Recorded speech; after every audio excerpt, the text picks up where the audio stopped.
Hello, everybody, and welcome to Dia's Readings in Contemporary Poetry series. I'm Megan Whitko. I'm an assistant curator here, and I'm very pleased to welcome you to our first reading of this fall series here at Dia. And I'm also very pleased to welcome our two poets for tonight, Rodney Kohake, thank you for joining us, as well as Fred Moten.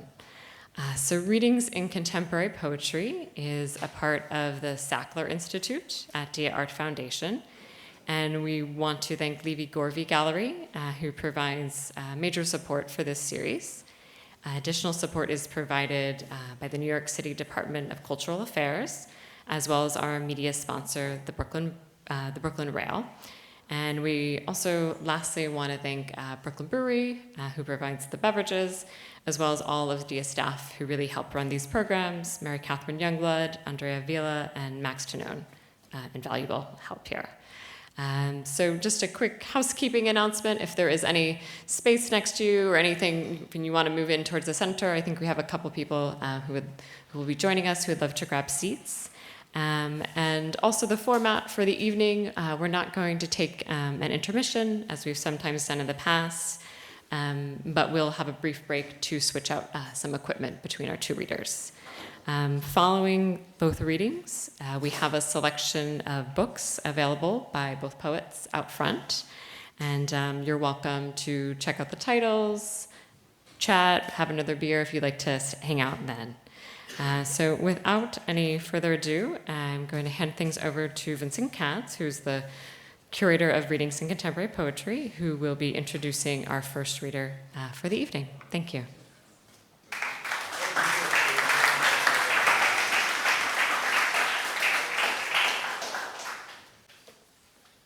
Hello. Thank you all for coming out tonight. I hear that there are more seats, so find them, please. I'm really excited about this season. Tonight's reading is a great one to start it off. And our next reading, unusually for us, is only a week away. We usually space them out by about a month, but somehow it just fell out that way. So next Tuesday, October 2nd, we're excited to have Susan Wheeler and Paul Muldoon. And on November 13th, the readers will be Sarah Arvio and Michael Gottlieb. And finally, for this season, on December 4th, Deborah Garrison and Gary Lenhart will be reading. So please come back for those. First reader is Rodney Kohake. Rodney Kohake is the author of the poetry collections Rouge State from Pavement Saw Press, Musée Mécanique from Blaise Vox, Etruria from Wave Books, 2014, and Body and Glass from Wave Books 2018. His work has appeared in the Brooklyn Rail, Fence, Granta, Harper's, Harriet, The Nation, Poetry, Ziziva, and elsewhere. An early member of the Flarf Collective, he was active in the San Francisco Bay Area poetry scene until he moved in 2006 to Portland, Oregon, where he teaches in the history department at Portland State University. On the back cover of Rodney Kohake's first collection, Rouge State, there's a picture of Rodney playing the guitar and singing. It's a good image to keep in mind while listening to Rodney's poetry, for he is something of a modern-day troubadour. His persona is strongly felt in his poems, as is his desire, but it is also elusive, something for which the singer on his travels is endlessly searching. Take this example. Shut the fuck up, grasshopper. The stones are trying to sing. From the upper story windows of the subdivision, dawn exudes its rosiness. There's a fluid persona here, though. No macho singer, he. Nor should we limit Rodney to any century or era. He's particularly at home in the ancient world, tossing off such gems as, quote, bed down in the drowsy Mithraeum, wake up a castrato in puce chiffon, menial to the chief androgyne, who leads the sore members of his tribe on long walks down the Aventine, exposing horny emperors dolled up in natty drag. These both poems from Rouge State. His next outing took him flarfward, spawning one of my personal favorites, My Cream, which refers partially to the band, but then spirals out to include Blake, Yates, and Pound, and chimps grunting in couplets. And now Rodney has hit a new stride, more classical, one wants to call it. In different line lengths and poem lengths, he consistently finds a flow amid unpredictable syntax shifts and word choices. Keep your dictionaries open, kids. Here's the beginning of Shatasha from Body and Glass. You were old, but if possible, I'd like to keep moving, filling the meter step after step. And he does, and will. Please welcome the stylish Rodney Kohake.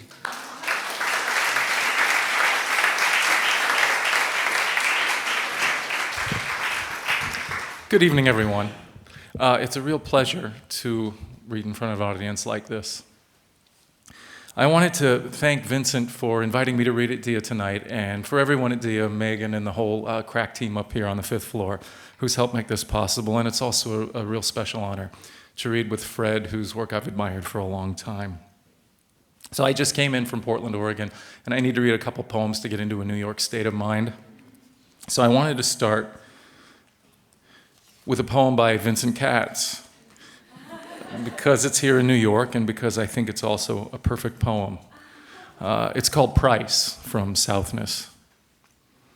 I paid a price, but did not learn the lesson. Time's elastic, not measured in hours or years. It does not matter when or where I wrote this. I've been keeping track of things that do not matter. I could not get the point. Is there still a chance? To add to pretty chatter would be a harsh reward. So we'll see if this is pretty chatter tonight or not.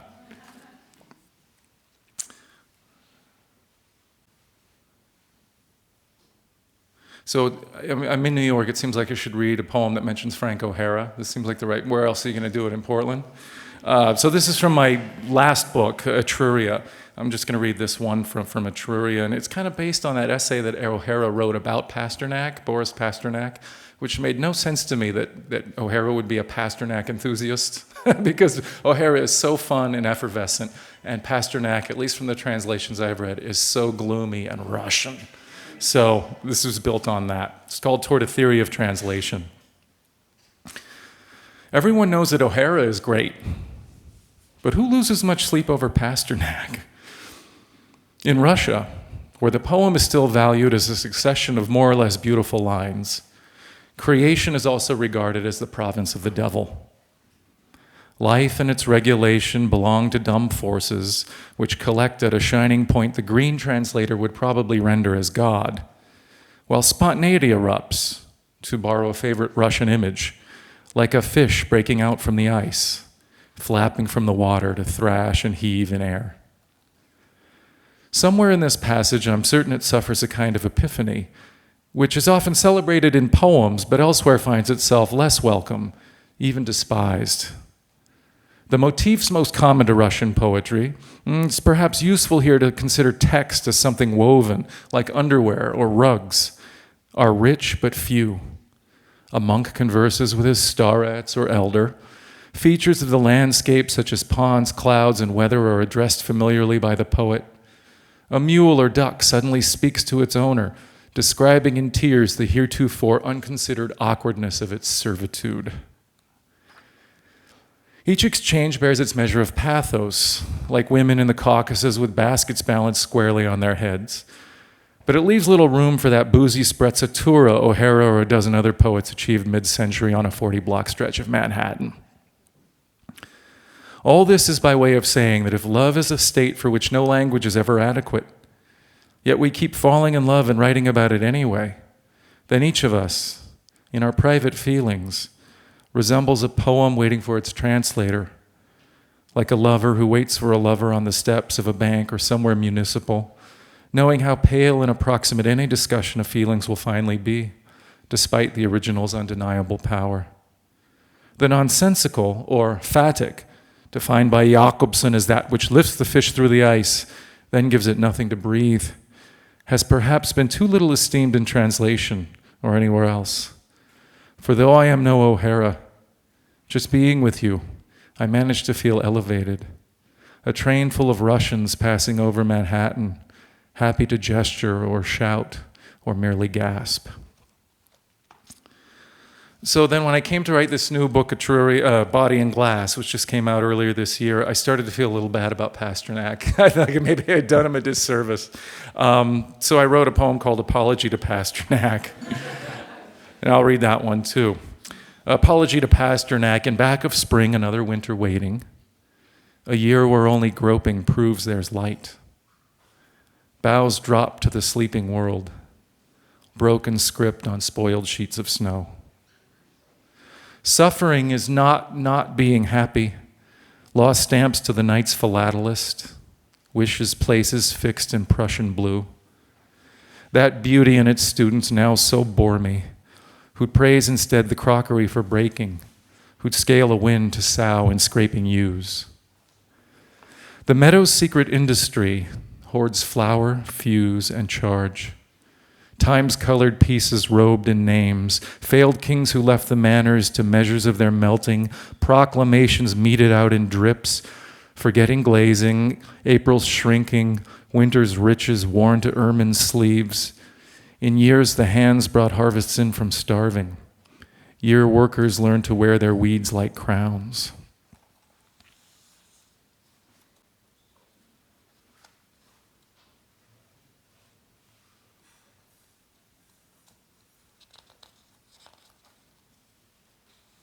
Apparently I wasn't done with O'Hara yet, though, because I wrote another poem based on that lunch poem where he mentions going to buy a bottle of Strega. I don't know if there are any Strega drinkers out there. I've never seen it for sale. I guess apparently it is. So it exists for me only as a literary reference, like so much of my life does. So this is called First There's His Heart Destroying the Strega. First there's my heart destroying the Strega. Then come the roses that float in the bath. Come to the feast I set for you, heart. Leave your long crunch in the upstate leaves, a crown of forgetting, shedding its petals. Tear out the petals, forgive the long debt. For simple new fashions, the kids are exchanging until they have turned in the same small space to find that the heart is wanton and wanders. But where will it wander to wear its new crown? Petals are pulled and after regretted. Now finish the Strega. Come cool in the bath.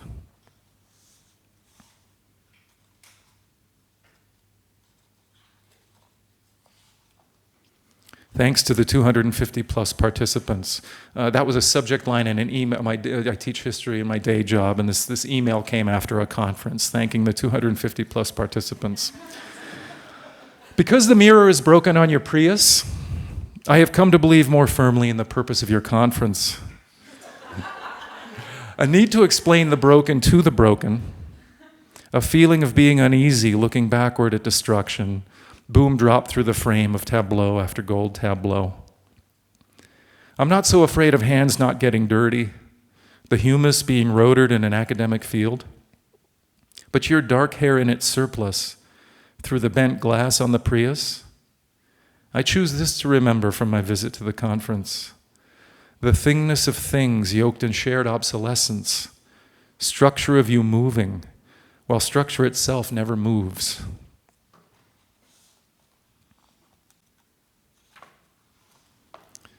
Bug Psalm.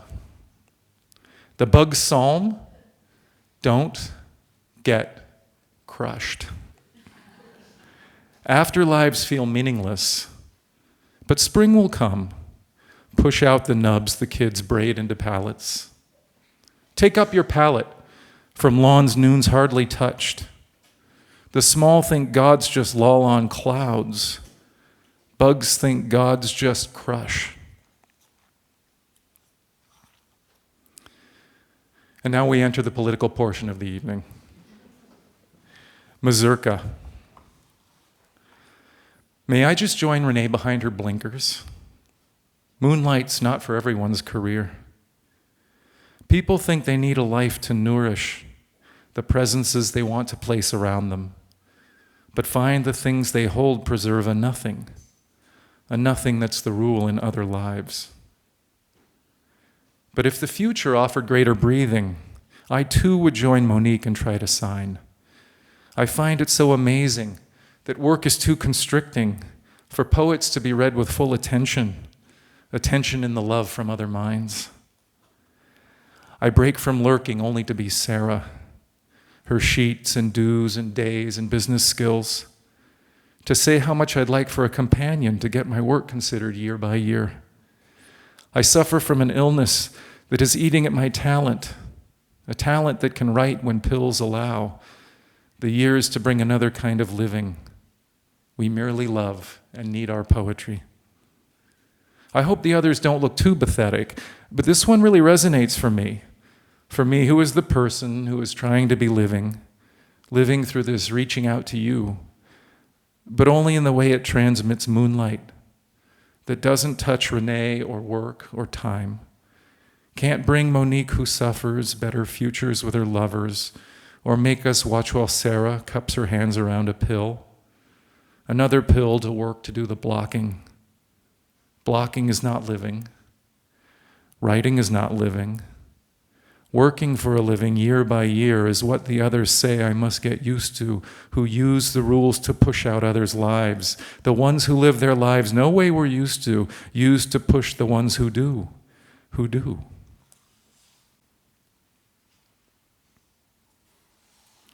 Tarnish the coppice, punk autumn. Tarnish the coppice, punk autumn. Kick smug green down from trees. Kings die like we die. Kings are just bumps on furzed glebes. See how the fallen enjoy being beaten. Look at the bishop sit there and twist his gemmed rings. Desert fathers, Hectors, Caesars, burning on their stamp-sized emperies. Cumuli deploy, dissolve, couriers egressing from a room. Duende thrums in the crevices of festivals, while we play statistics in the episteme census, amours and their errors on charts in fresh colors, russet, umber, cobalt, verdigris. This crowd doesn't need a dictionary for that one. The work they do at night. They will come in great happiness to our distributions of millet. They will come to the millet and be glad. Some are blackened, some stumble, some sing. They lap at our wine jars, the ewers still warm from their hands. I know a hand whose stain crushed the wine, and bathing won't remove it. The lancet's begetter, perv that turns in the bed of the Lord he serves, a sweet balm broken, applied to skin, the doctor's assistant, new louts burning holes in the stays. I see plutes return from the bad world every day, shut fields to plebs and feed them. They shouldn't bother. We pass here for others who turn in their sleep on the heather after burning night's theater, the theater's owners. Who owns you, purveyors of chaos? Who owns the chorus that brings you your tunes? We don't know their names in any of the harbors. What keeps them making our boats? A lot of the poems in this new collection, Body and Glass, are about loss. I mean, personal loss and the larger loss that we're all kind of feeling, I think, in our late Rome kind of times. So we will move into the lost portion of the evening. That's why the cover of the book is blue, by the way. It's a little blue and plangent, I think, in spots. This one's called Simonides, and it owes a lot to Anne Carson's Economy of the Unlost, where she compares in a total improbable and believable way Ceylon and Simonides, one of the early Greek lyric poets. Simonides. Simonides, whose bitterness yoked art to memory, stayed unimpressed with host and god alike. Suppose the drop crust had occurred at your table. The tremor floored your rowdy hall of praise. Loss provokes economy. Sound to scale, word to fee. Ghosts learn death through threnody.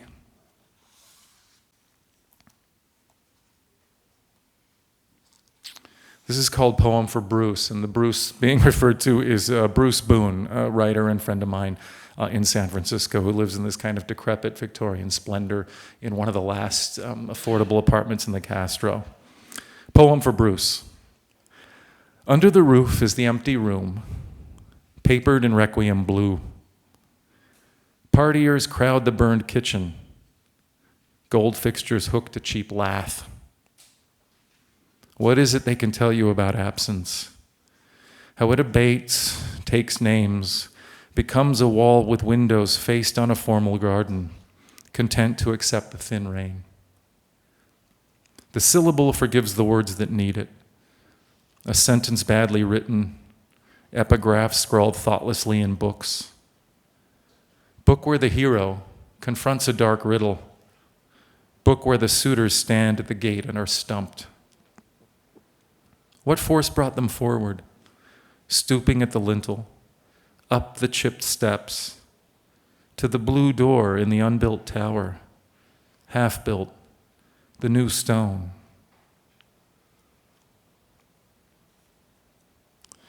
He continually puts autumn in his writing.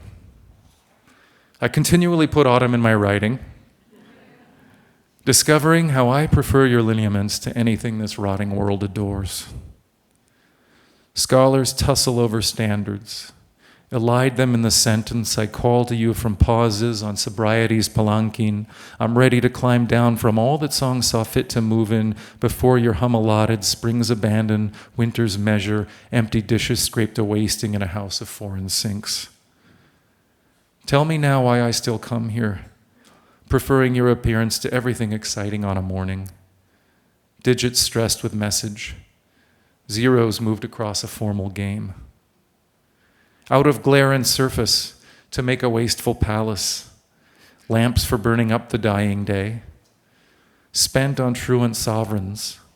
Slowly only breathing. Breathing service. Ended serving you.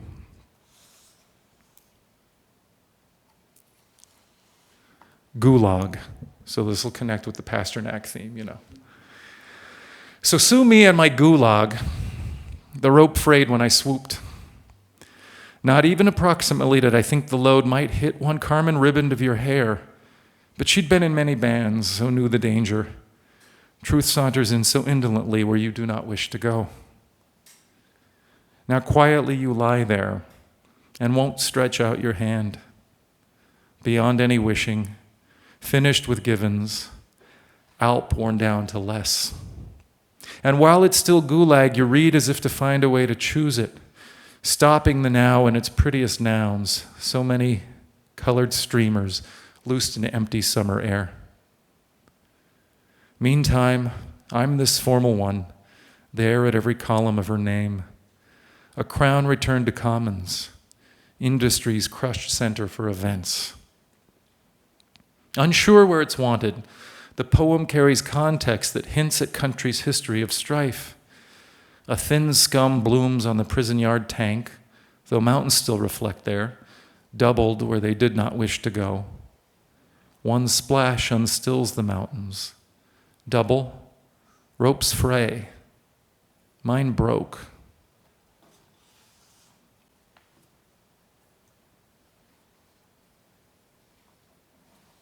His concert experience. Another year with you refracted into the situation of each poem. Forms mope, get old, grow empty. Petty question, numbers, answers, blah. Another year of festivals and trinkets. Security dislodging kids from hills. Of sound inside the poem's tidy grammar. cloves occupying air in sickened blooms. I still want to hold you, outside of all measure, under blankets, under frigid stars, where it can be simple and you'd be reflected, free number from the tenor of its promise, cycles, circles, breathing, meter, blah. The fretted skies, the tents for fretful workers, the epaulets promoters like to wear, and you inside the music, its meter, brass, and promise. I'm holding you for free. Sounds stop, forms end.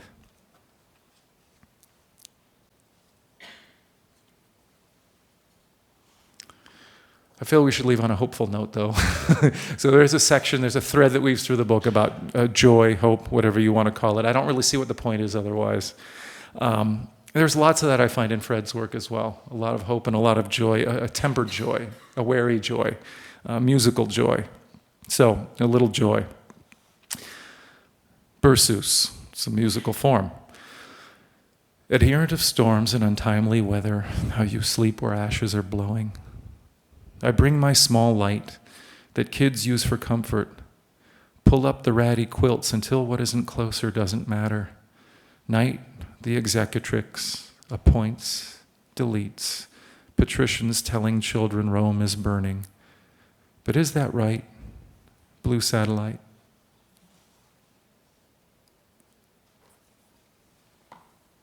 The new sobriety. Liver, recover. Years pass and are salutary. A thin scum coats the ornamental pond, quickening spawn out of nothing, working a languid expanse. Life is raw and indifferent to refinement, as happy using Leda as the swan. Before the whole system descends into Lent, hush, bitter organ, and wear your brief colors, dim oranges, dull pinks, bruised blues.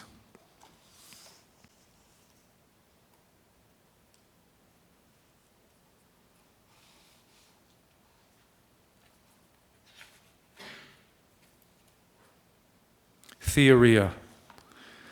Blood to babe to father's laden table. Dance, said the father. Show us your grace. Whose tattered cotton? Whose weary gristle?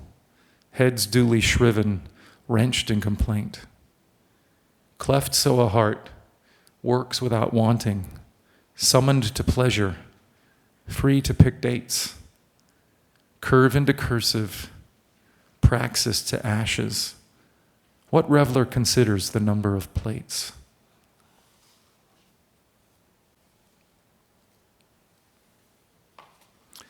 In the backlands of the province, somebody told me, and I thought this was hopeful, tempered hope, given all the environmental degradation that we're living through and every other kind of degradation, that somehow the earth has the same quantity of water that it always has. So I thought that was kind of hopeful. In the backlands of the province, the bones each believe in the hollows of their sleeping. Singing to them doesn't work to wake them. Its sleep as shows up in the backlands of the province, as it goes on in time and the scene develops tears. Why solder sick hearts to sick raindrops, falling downward together, loosed by the rage of undoing the world to its poles? How is it our sails keep up with our sorrows? We are told we are led. Now tell us how water is all the same water since dinosaurs trod the world's past. We last. And then the last poem of the night, of my night, is also the last poem in the book. It's called He Gives Himself This One Reprieve. I gave myself this one reprieve to buy each text the syllabus requires and burn them by the armful. Winged it through post-war, winged it through pre. A column in a smoke of hot resentments, a basement for the armory's scared guards. I made myself accept the day's obeisance, made blouses from the swatches close at hand, adored Gandharvas, complacently spinning, spin beyond my thinking or my theme, The given chose to spread its awesome colors. I took them like the candy from a hand. Thank you very much. Thanks.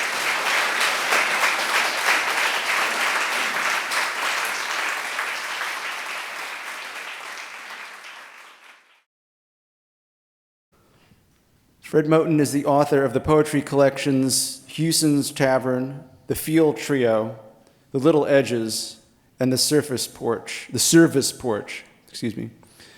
His most recent work is the trilogy Consent Not to Be a Single Being, published by Duke University Press. Moten and Stefano Harney are the authors of the forthcoming All Incomplete.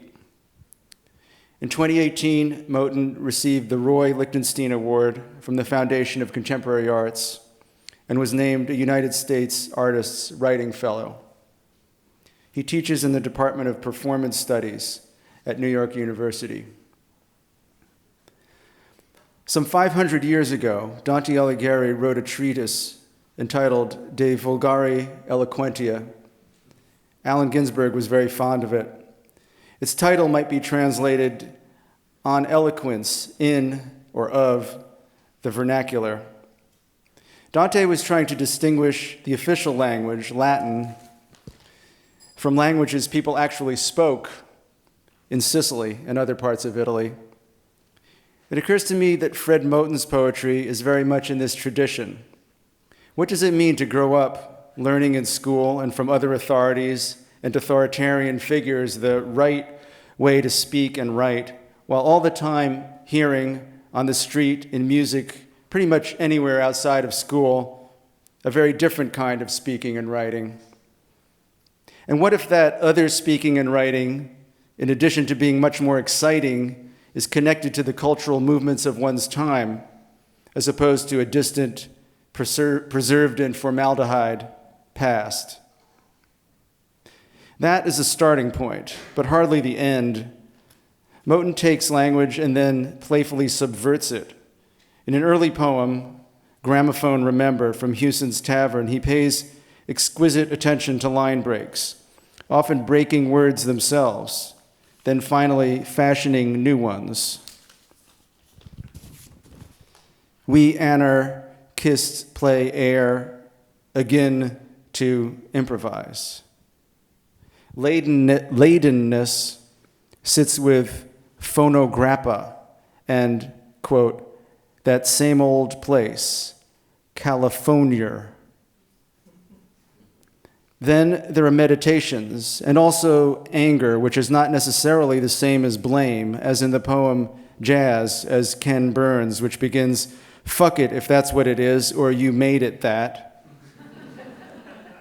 There are endless recursions to music and seemingly endless iterations of place, of various urban locales. Has he lived everywhere? Or has his poetry been able to invest its imagination to form a place large enough to give him X-ray vision to know what is going on every street and every corner? Quote, the history of the city is also the history of the rent party.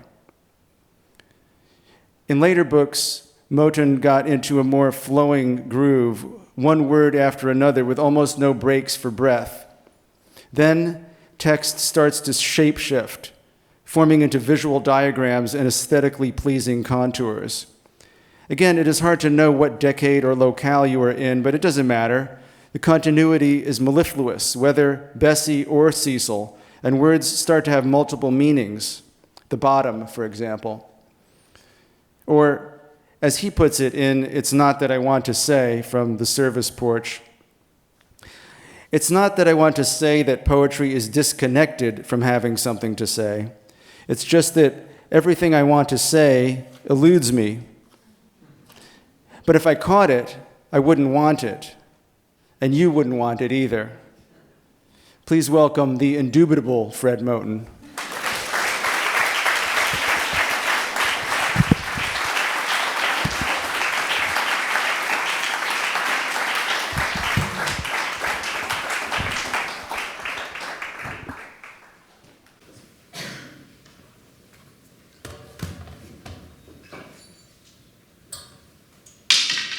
Could have used the podium. I'm sorry to be so much trouble. Thank you very much. It's a pleasure to be here. And I'm sorry I was late. I had to teach today, tonight. And what I'm thinking so much about what we were talking about in class that I don't know. It seems kind of crazy to be up here trying to do something else now. I teaching this class on, well, it's supposed to be a class on opera, which is sad because I don't know anything about opera. But I'm sort of semi-obsessed with Carmen, and we were talking about, La Habanera and rebellious birds and gypsy children, and somehow that morphed into Hoagie Carmichael and Skylark and all of Aretha Franklin's amazing versions of that and perversions of it. So I'm hoping that some of what that I can read tonight will bear that spirit. I thought since we're here at the Art Foundation that I would read some stuff that I've been trying to write. Well, I guess it was supposed to maybe be about art or about an artist, but I found myself only able to do so by way of the conceit that it was somehow in collaboration with the artist. So in this instance, it was Zoe Leonard, and it was sort of written to coincide with the great retrospective that she just had that was at the Whitney. So, and before I begin, I just want to say it's really also an honor to read with you, Rodney, so I appreciate that chance. Okay, so this is called, and I'm going to take out my watch to make sure I don't go too long. Okay, it's 7:29. So, all right, this is called Photopos, and with Zoe Leonard. And there are two epigraphs. The first is from Gilles Deleuze, who writes, "The question always entails living in the world, but Stockhausen's musical habitat or Dubufay's plastic habitat do not allow the differences inside and outside of public and private to survive. They identify variation in trajectory and overtake monadology with a nomadology. Music has stayed at home. What has changed now is the organization of the home and its nature." The second is from a great pianist and musicologist named Charles Rosen from a book he wrote about Schoenberg. And he writes, "There is nothing inherently unpleasant or nasty about a dissonance. Insofar as any chord can be said to be beautiful outside of the context of a specific work of music, some of the most mellifluous are dissonances. They are even to most ears more attractive than consonances, although in one respect less satisfying. They cannot be used to end a piece or even a phrase, except, of course, if one wants to make an unusual effect of something incomplete, broken off in the middle. It is precisely this effect of ending, this cadential function, that defines a consonance. A dissonance is any musical sound that must be resolved, i.e. followed by a consonance. A consonance is a musical sound that needs no resolution, that can act as the final note that rounds off a cadence.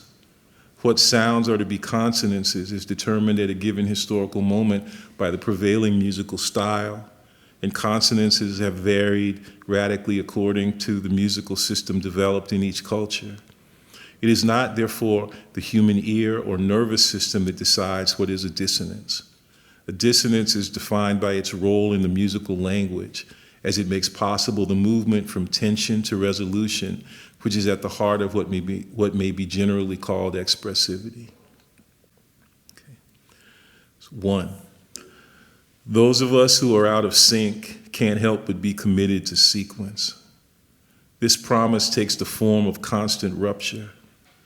The photograph worries us in this regard. which is shaped by regard and its impossible desires. As images succeed one another, something is supposed to come from them. In the stillness, we impose upon them and take away from them, rather than their mobilization.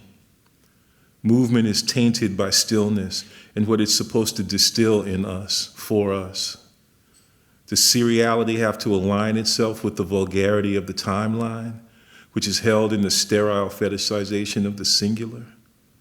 Or is there something in or to such vulgarity, an eloquence, an obscure disorder that one must hold and be held by precisely so that one can't simply be itself? In this regard, wouldn't one be beside itself?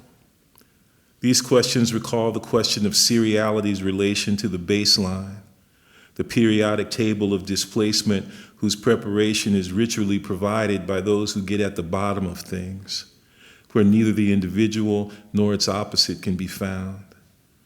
Is seriality antithetical to the pointillistic circularity Mingus enacts, or acts out of, over the line of music's punctuation? The time of the baseline is spread out, folded, then spread out again like a sheet. Maybe the contact sheet is music, disquiet offered in every cleft as creases trace, where every bit of shade has an opening, every shape has a hole somewhere in a serially whole new shape, mobile punctum, moving emptiness like a troubled home, phonic aftershock and anticipatory oral depression keeping airborne repetition underground. But few ever really look at this music. Whoever does becomes non-local, always saying, "You see, I am here after all."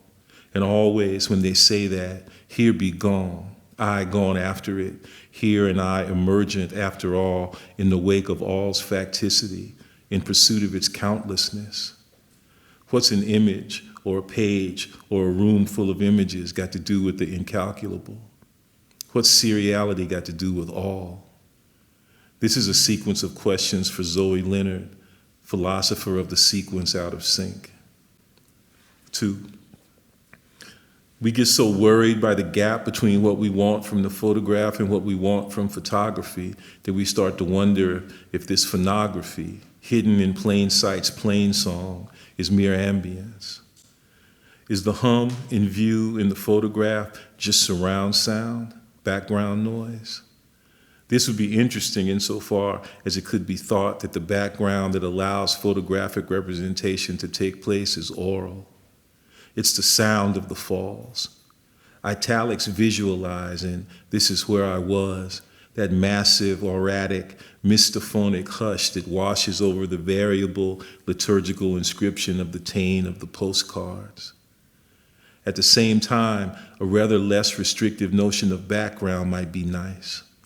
Restrictive not just in the sense of constrained to describe a still obscure mental faculty, but more precisely in the sense of something challenging the very idea of ground, or at least reconfiguring it, because its status as ground is vulnerable to a transformative force emerging from the very representations for whom it is a precondition. One desires an oral background that is, as it were, pierced and held, one that is possessed and dispossessed, one that is structured by a kind of self-enjoyment and the resistance to self-enjoyment. One desires a troubled, textured, nasty, nastic, gnostic background, a grooving, mangrovic background with an eccentric edge, a sequential hum that breaks because it's broken. One might begin to ask what it is that the photograph does to the hum as line or plane. How does the photograph break the hegemony of the oral or musical background?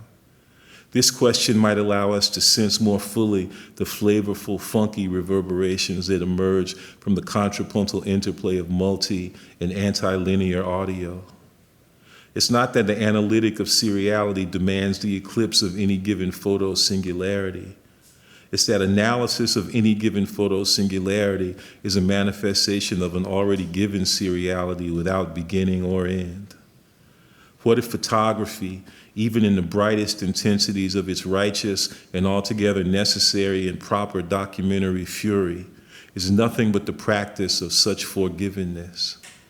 Photography's continual, contrapuntal, contactual post-datedness is made present in the disappearance of the photograph.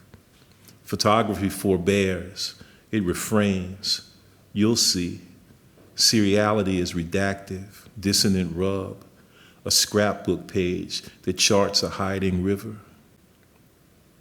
3. Cheryl Dunye, Faye Richards, Zoe Leonard. Do things start to fall into place in the archive? There's an entering animation of arc and cave one is after, but one's pursuit is eternally belated, can't quite get there, because there's no there down here where we are, after all. We're not even here, being deeper than that. We set a spell, and in the vestibular porch we are, diffuses. What remains of depth and contact is a sheet we circle, a leaf we turn, a wordlessly talking book. If to speak of photography now is to speak in echo of Tina Camp's sounding and in the wake of Christina Sharp's work, then this is because Dunye and Leonard had long helped to establish the metaphysical force of the one who is not there, not in the portrait's capacity to give voice, but in sounding's revelation of portraiture's essential anarchy. Down here, in neither here nor there, out there all immersed in exile, our measure the measureless bottom of a measureless fall, in the arc caves nowhere, we study what we want to be. We want to be what we share in recess, in visitation, in vessel's urgent contour, in welcome's absolute duress. Photography takes us in stride, tore down, as the atmosphere thin sculpture arranges in thick inscription, a plain, profane but unworldly graphic accent written on the belly of the water. We walk around it till we find ourselves walking in it, at some point having lost ourselves. As an atmosphere for the misplacement of things, photography is an instrument for making findings in loss, for the detection of lower frequencies, Camp might say, having seen through Ellison, having heard a variety of passionate thickness from down up under home, lifted up over the blurry phonograph, transmitted in migrant studios, dubbed in mobile study. The instrumental envelope evades monitoring and confounds prediction. Our atmospheric condition is chronic, but in its appositional intensities, knowledge spreads out the sheets in buffeted intimacy. One comes after that, but can't quite get where we at after all. Then, walking underneath the surface we score, all we're left is some pictures. 4. What if photography requires that we become concerned with how an image takes or doesn't take, shapes or misshapes place in the world, or, more precisely, with the space the image gives through the world? This is a topological concern, where taking place is an imprecise way of talking about a fundamental imprecision. Matter's entanglement with space-time is displacement and arrhythmia, barrage and barrage. Under what duress does the image put place? Is the image anatopological preparation of placelessness? Can the image cultivate the preservation of placelessness under deictic stress?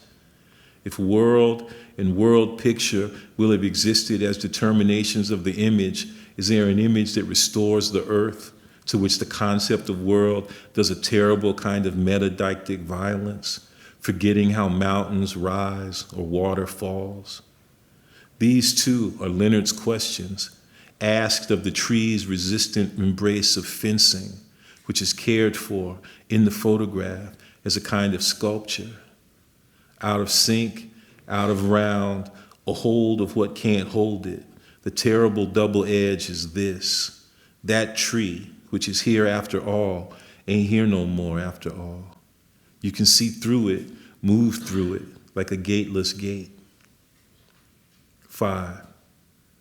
The best artistic practice can hope for is vestibularity, what it is to be a spillway on the way, all the way on down, what it is to help somebody along the middle of the way. The quantum strangeness of the photograph is given in how it propels itself along the path that it is, towards the sung material placelessness it bears. This movement, this palimpsestic layering of what it is to be moving, which still makes movement through the photograph, is something like a name that Hortense Spillers calls, or might be called, sounding something like what some lovers might have looked like, torn, tangled up in thorns of numbers, crying through every rub they crave. Or a tree that's no longer just a tree, become more than itself in being rent, rendered less than itself in being chained, endlessly on the way to and from itself, blood spilled, away, away, a lexical whirl that won't be sighted even when the limb is gone. 6. Art and ethics derive from one another. Leonard is an anchoress and a seamstress. The photograph is a divine showing, a beautiful monstrosity. A showing is not the same as a show. Sometimes we say of a show that it is a revelation. But what's at stake here is revelatory practice, devotion, divination, the sowing of a miracle in retreat through things in decay, deep and solitary mourning, a withdrawal from New York already given in New York, where mourning became an art and curacy a non-local concern. Strange fruit and the watermelon woman are all bound up with one another in this regard. Mourning in Alaska is like mourning in New York or Philadelphia in this regard. 7. When you become attuned to your attunement to scarring, then you're on your way. A way of walking down the street in Germantown or the Lower East Side that corresponds to the making of a trail on the outskirts of Eagle. A way in and out of no place for those who thought of making it somewhere. Non-locality's sutured locale made in a way of seeing. Now, what is this seeing? Here's the thing with which photography requires us to be obsessed. The inescapability of seeing things in separation. Death makes Zoe show this to us vis-a-vis the fracture she reveals in sewing, thereby showing us to the inseparability of seeing things in separation. All this shows up in sculptural displacement, swarm and scatter of slow smokelessness, its path-breaking derangements, putting things together that had been together, putting one foot in front of the other in that way that walking through burning to shine, that movement serializes flesh which pictures of moving bear, like the uncanny establishment of the fact of free fall really being, surreptitiously, absolute materialities, or sociological matters, flight from embodiment, like a river taking bent advantage of the chance to get away from itself for a little while, through primordially unempty space. 8. William Corbett calls it city nature, this fateful communal differentiation that streets and trees and rivers share. Leonard has faith in that, shows it that way, recognizing too that the city and the woods are an archive, blood on the vine, blood at the root. 2 modes of displacement, 2 modes of monstrosity. This goes way past portraiture, both as the representation of what can't be represented and the representation of that incapacity's imposition. What would Sharp say about all this? Perhaps that we work in the wake also of the living, for whom we care just as we care for the dead. In the all but impossible coincidence of Leonard's and Sharp's reversions to in the wake, and in the impossibility of their being merely coincident, who can help but think the play of annotation and redaction, of retraction as a system of notation, of refraction as bent notice, of how we document documentation, denote it, detonate it, tear it up and black it out, displacing its histories of displacement. Is this how blackness works in Leonard, or how it works through Leonard in Dunye, or how Faye Richards, whom you see is not here after all, is all that works through them? Dig into your own displacement and live there. Dive there. Sound that. That's the general principle. You could listen to images, get their periodic feel as Camp instructs, and then, against embodiment, displace displacement in echo of how a photograph or what is photographed is not here, not there. Oh, the Baroque and broken foldedness of this black notando. It indexes edgelessness, that non-local sociological stain or strain, that offness or behindness or forwardness of the beat, time serially celebrated Billie Holiday, which the bar line's soft, brutal standardization could only stay, and only for a minute. If redaction is a form of anamensural notation, then perhaps photography, if we look closely at the close looking it requires and allows, is the glisten and quickening that broken surface affords. Deep water runs from stillness, and it is this flight and this sounding we encounter, moving around it as we move through it, cyclically, pensively, in contour, as social curve. 9. Earth is dynamic and inseparable from its surround, a difference we bear and preserve in its bearing of our motive dislocation, like a gateless gate or some gate-mouthed brown, like Nate says. 10. The exoteric indigeneity of the archive. 11. We tried to remember what hadn't happened so hard that we started remembering what we were doing right now. Our presence became parietal, everything folded, creasing in a kind of common and fugitive wakefulness, the remorselessness of things in their diffusive nothingness, radiant pigment set to flicker. An image of the image is a thing held in givenness, in being given away, held away in caressive holding. It's like bringing someone for someone else, neither of whom you've ever met, both of whom you've always known, a pot of greens. And you look at one another, through one another, each of you having been made up by the others for the others, and serially, out of sync and out of round, you say, you see, I am here after all. 12. In search of topographical existence, unheld by the liberal relay between epidemic and cure, care can only hold out for so long in the face of disaggregation. So you go northwest to mourn, restore some arc, flown from the world and its pictures.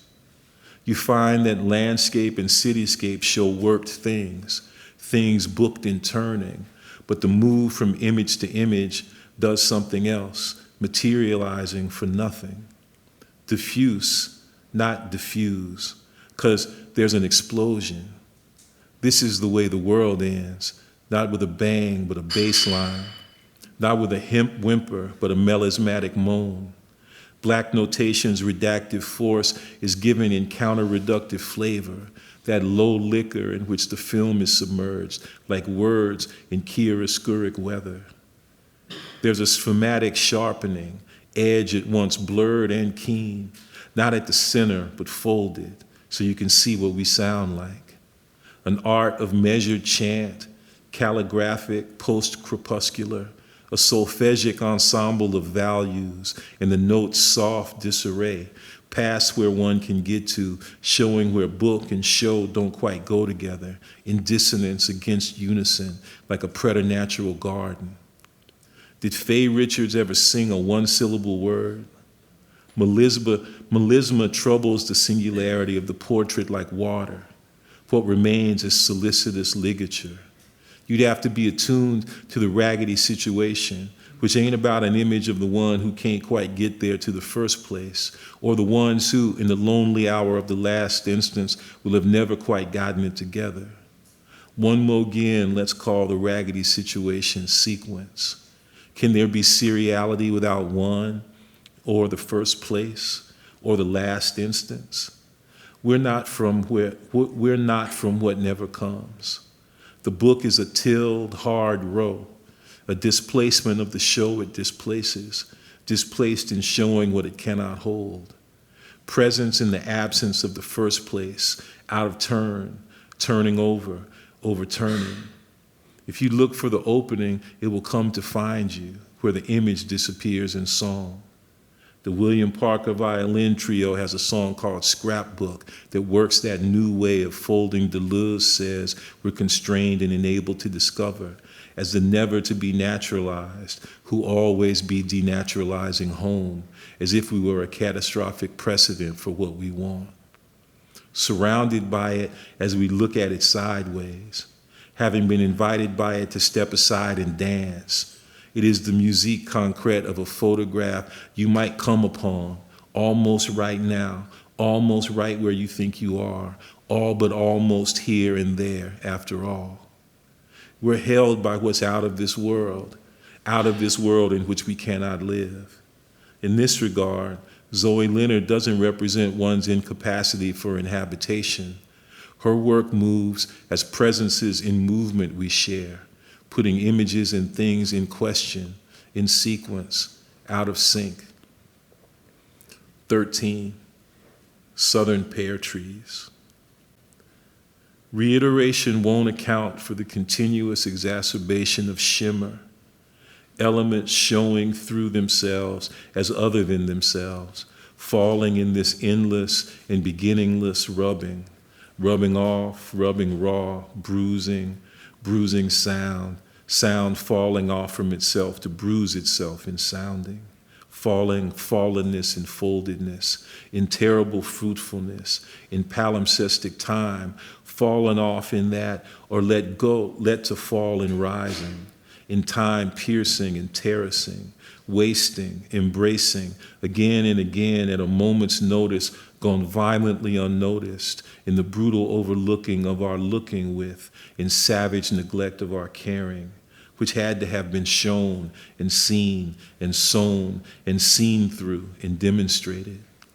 Now, here we are in memory of a miracle of remembering, to prove the miracle and reprove its murder, both of which appear in sustained decay, in living, driving, diving in favor of evading, diving into equilibrium, as Bobby says, Irwin says, as Zoe says, Lady says, Zora says, Janie says, in sheaves of high-low curacy and corrosive blossom, of stitch and echo and caress, of how to take care of loss and its refusal, of how to let it hum and fade and massage like a symphony of open questions, like a sea dragon in ashy pear, like a leaning spring, like an everlasting invitation to dance that cannot last, for David. So that's full topos. Okay.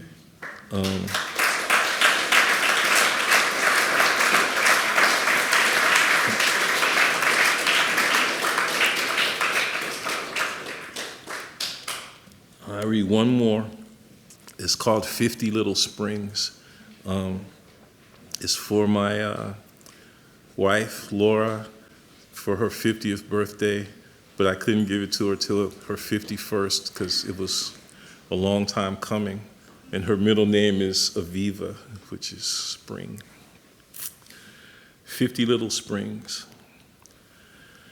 The turned origin in leaps and unreliable sources, the way your fold in Grace in Gutenberg or Göttingen, the unset jewels in a fable of broken bread, the beautiful blackness of your kids in moonlight, the way nobody fucks with them out of fear of love, the way you hit me in the eye in the car that time, the way you can't hide even when you want to hide, the way you elegantly sip that warm woolen sweater for the hip, upsetting straight edge of your hip curve, the funny things you do with your legs sometimes, the mutual resistance of Arthur's encroachment, the various modes of elliptical pain relief, the archive of archives in your pocketbook, the wind curls tapestries on your corner too, the echo of it hisses vertically in the music and the mess you make with a collage of delicacies, the unending way we be all up in your way, the sounding reticence of your publicness, the mirepoix you fuse from my various egos, the black and red Valentine as you wander, the new worn trace of analog in your hands, the way you shape their familiar incursions, the way you've been waiting for 50 till 51, the way of silt and the way of silk, and the way it's the other way in the breathing density of the lit in the way you go your ways, pondering their air, the way you share, the way you change my life, the way, oh no, they can't take that away from me. The way of the book is lonely now, as you see. The answer is to get us some land somewhere. The need for 9 pressure cookers is common.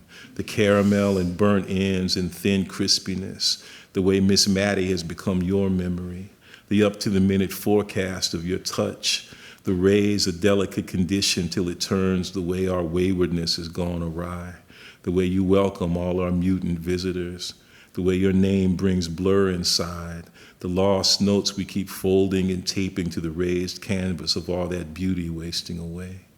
The lore of early courtliness that now we relay the way old friends do to their oldest friends. The actual enactment of intimate gathering to return to the source for the weapon of theory, the way you pray through exiled pleasures and the way you wind through cities like a little spring, the way little springs can sing to themselves, relaxing, the way the origin of spring is ritual June, the turn of original frisk to invisible string, the insensible, the sensible, and the sprung. Thanks.